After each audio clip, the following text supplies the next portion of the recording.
I'm Peter Sorenson. I've been a video journalist to the crop circles for about 5 years now, and in that time I've accumulated about 100 hours worth of material. But one of the most frequent questions that people ask me about the crop circles, once they've seen their beauty, is, are they human artworks, or are they made by some other intelligence? Well, I am certain that many of them are of an unknown origin. However, there also are definitely some man-made ones. I videotaped one of the best hoaxers in the field. We'll just call him Jim. And based on Jim's work, you can make your own comparison between his hoax and the genuine article. There are certain clues that show the difference between the real thing and the fake, and now we'll see what they are as we follow Jim through the hoaxing process. Here are the tools of the hoaxer's trade.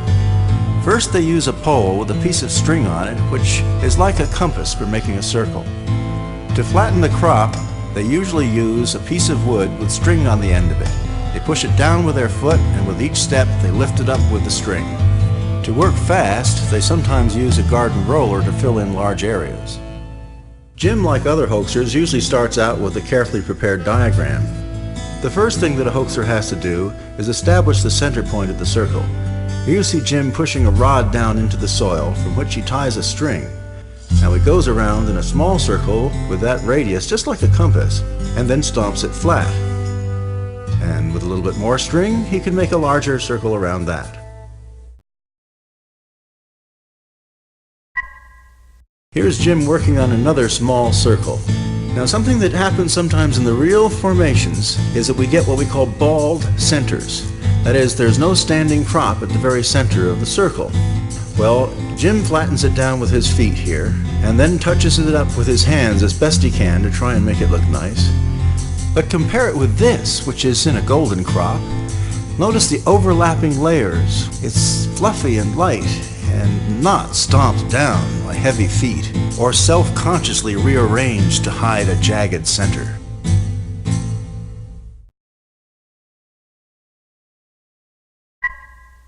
Here Jim is working on the detail on the center of a circle. Now Jim is known as the king of grape shot, which are those extremely small circles, and they often have what's called a bird's nest in the middle of them, although bird's nests appear in larger circles as well. Now here's his best effort. Not too bad, but compare it with this, which we feel is the genuine article. Much more fluffy and much more beautiful. It forms a perfect vortex. When the crop is green, it has a white powder on it. It's a form of yeast. And this is so delicate that touching it with anything will leave a mark.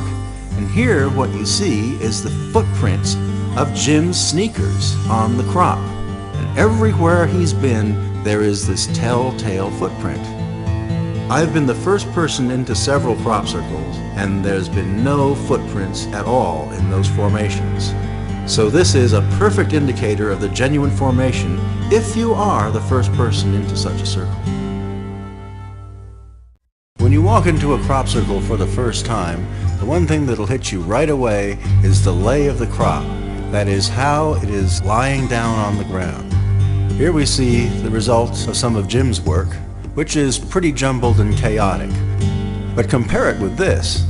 This looks shiny and polished. This is a very good example of the sheen on a circle that is precisely flattened to the ground. Now there is a completely different look, and it's actually my favorite, that the genuine crop circles can have.